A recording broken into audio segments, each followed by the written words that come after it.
नमस्ते,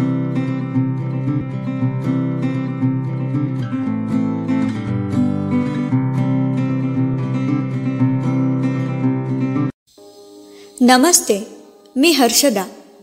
श्रोते हो, ती हा शब्द म्हणजेच एका स्त्रीकडे पाहण्याचा तटस्थ दृष्टिकोन.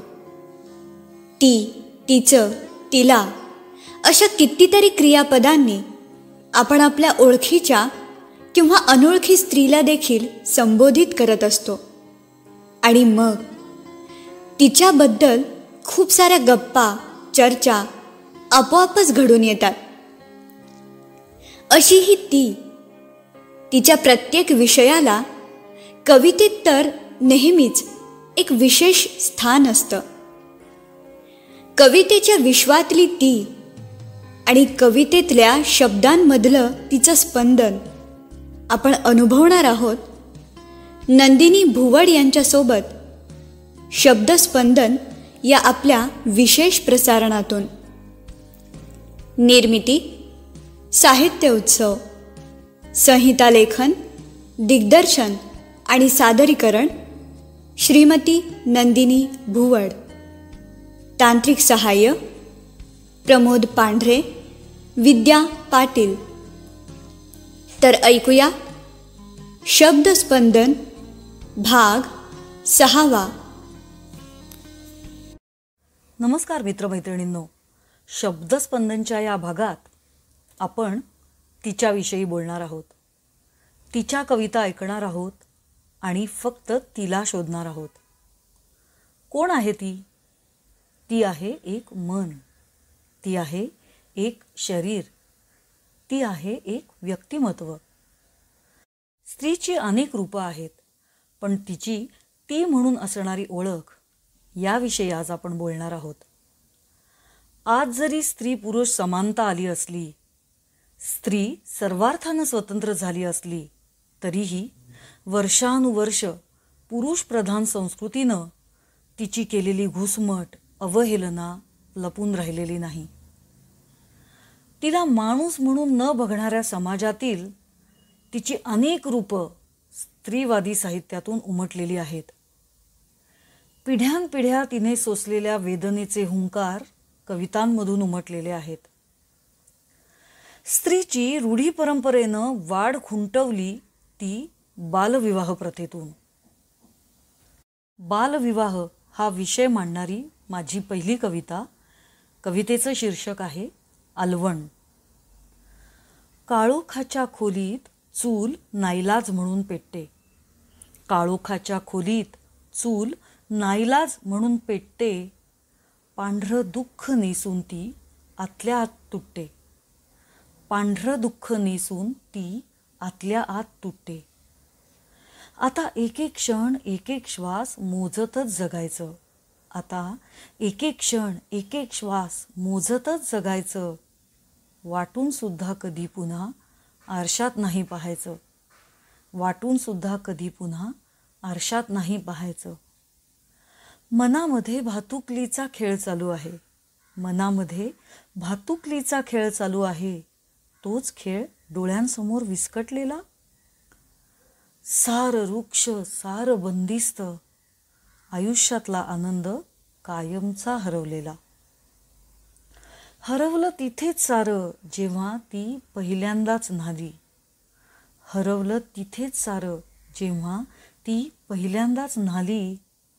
केस वाळण्याआधीच ती विधवा होती झाली, केस वाळण्याआधीच ती विधवा होती झाली. कोमेजली कळी खुलण्याआधी बालपण, कोमेजली कळी खुलण्याआधी बालपण. आता कुंकवाऐवजी कपाळावर आलं होतं अलवण, आता कुंकवाऐवजी कपाळावर आलं होतं अलवण. बालविवाह प्रथेप्रमाणेच अनेक रूढी परंपरा आजीनं आईनं सांगितल्या म्हणून त्याचं ओझं ती आपल्या खांद्यावर पेलत राहते. आणि मग तिच्या मनात अनेक प्रश्न निर्माण होतात. जगण्याचा गाभा उलगडणारी कल्पना दुधाळ यांची कविता खूप काही सांगून जाते. कवितेचं शीर्षक आहे शास्त्र. असं कोणतं शास्त्र ग तुझं? रास भरताना डोक्यावर पदर घ्यावा, बाप्यांनी घालाव्या टोप्या, म्हणजे भरकत येते राशीला. सवाष्णीच्या ओटीत उगवण घालायची, म्हणून तांदूळ नको गहूच घाल. लेकूर वाळं हळकुंड घाल.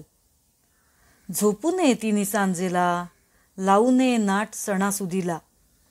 करू नये पारोशानं स्वयंपाक पाणी, ठराविक वारांना वशाट नको घरात. हळुवार पदरानं विजवावा दिवा. छोट्या हातांनी करू नये संसार, म्हणून चिरगुट बांधलेले तुझे हात सोन्याचे झालेत. विरलेला धुरकट पदर चमकतोय इतका की झाकोळलाय सूर्य देखील. दाट झाली पेरणी तर विरळावी, पातळ झाल्यावर टोभावी पुन्हा. अशी सपताळ रक्त पेरणी तुझी सळसळते माझ्या रक्तातनं. तुझ्या भांगाच्या पायवाटेनं पोचले इथपर्यंत, जिथं पारंब्या ओळखू येत नाहीत खोडापासून. युगांची जन्मदाती तू, वहिवाटीवर चिवट पात तुझी. युगांची जन्मदाती तू, वहिवाटीवर चिवट पात तुझी. सांग बाई हे मुठभर बी, सांग बाई हे मुठभर बी, तुझ्या सांगीव शास्त्रावर लावू की माझ्या शिकाऊ.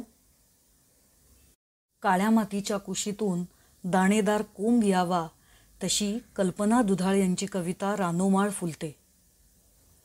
स्त्रीमनाची अस्वस्थता, तिची घुसमट, घालमेल व्यक्त करणारी कल्पना दुधाळ यांची आणखीन एक कविता.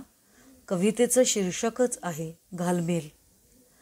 झाडाभोवती आळं तसं डोळ्यांभोवती काळं असलेल्या जीवाच्या घालमेलीचा हा एक एक शब्द म्हणजे नखातल्या काळ्या निळ्या रक्ताची ठसठस. झाडाभोवती आळं तसं डोळ्याभोवती काळं असलेल्या जीवाच्या घालमेलीचा हा एक एक शब्द म्हणजे नखातल्या काळ्या निळ्या रक्ताची ठसठस.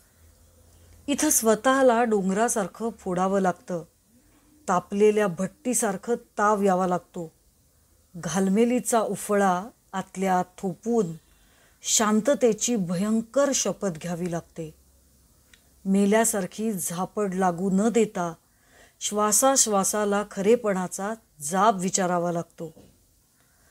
संसाराच्या वटारलेल्या डोळ्यात कवितेच्या ओळींचं काजळ फासावं लागतं, तेव्हा कुठं अनुभवांची प्रामाणिक सांगड शब्दात सापडते.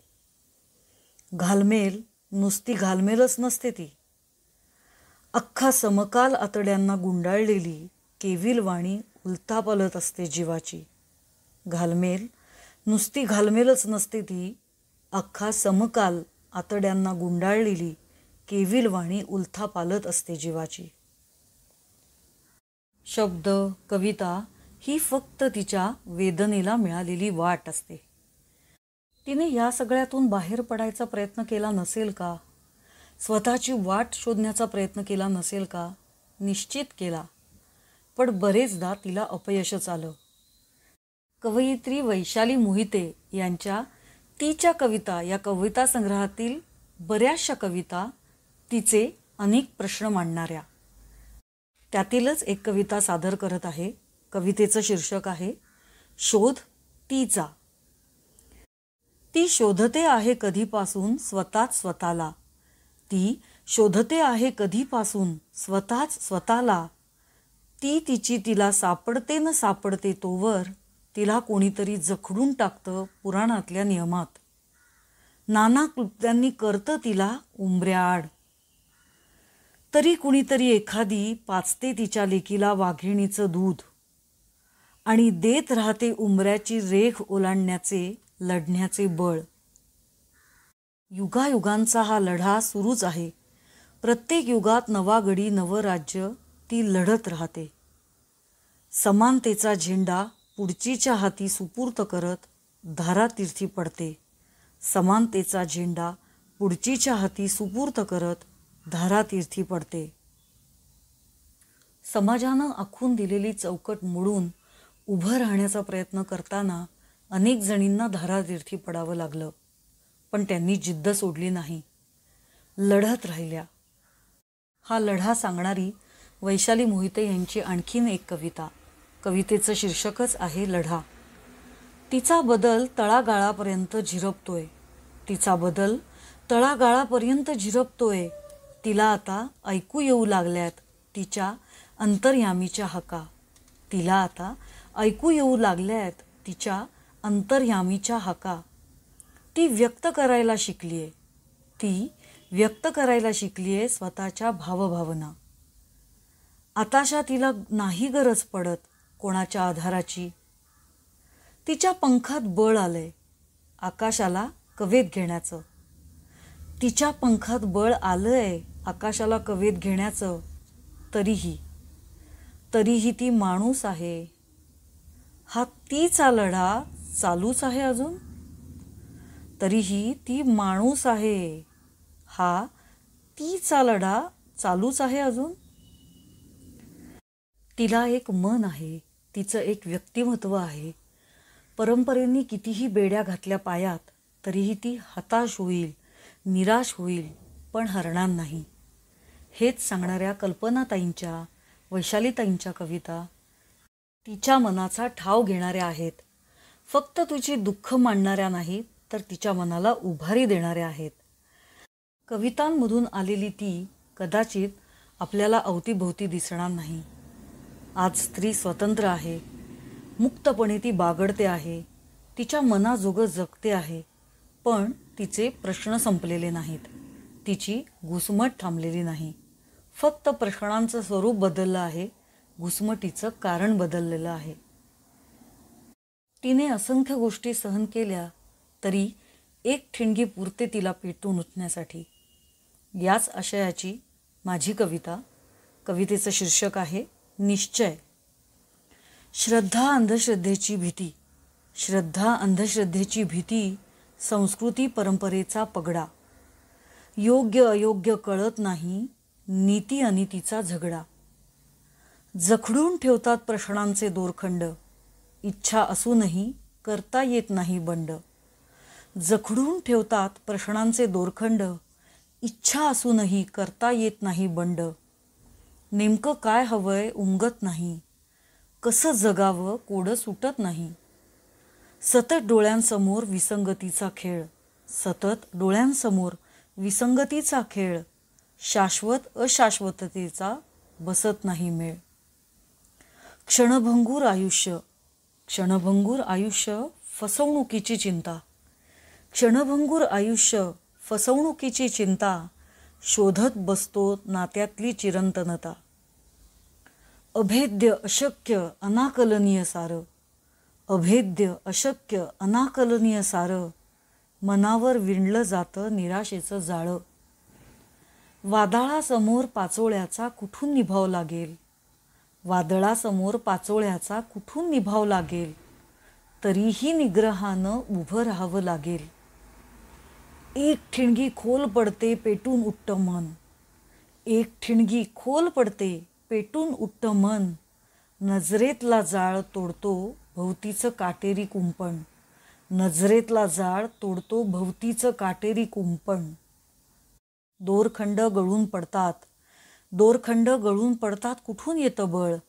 प्रत्येकाच्याच आत असतं निश्चयाचं वादळ. प्रत्येकाच्याच आत असतं निश्चयाचं वादळ.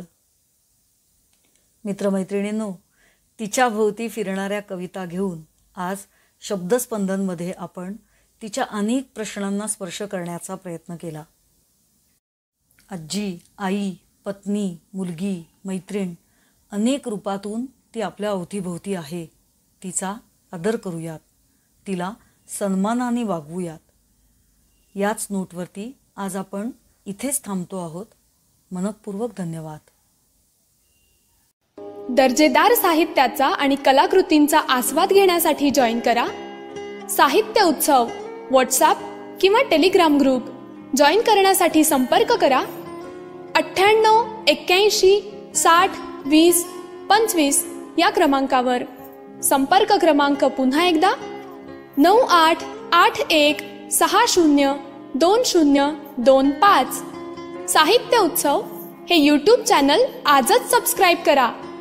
साहित्य उत्सवच्या फेसबुक पेजला जरूर भेट द्या, कारण ज्ञान आणि मनोरंजन यांचं अतूट नातं म्हणजे साहित्य उत्सव.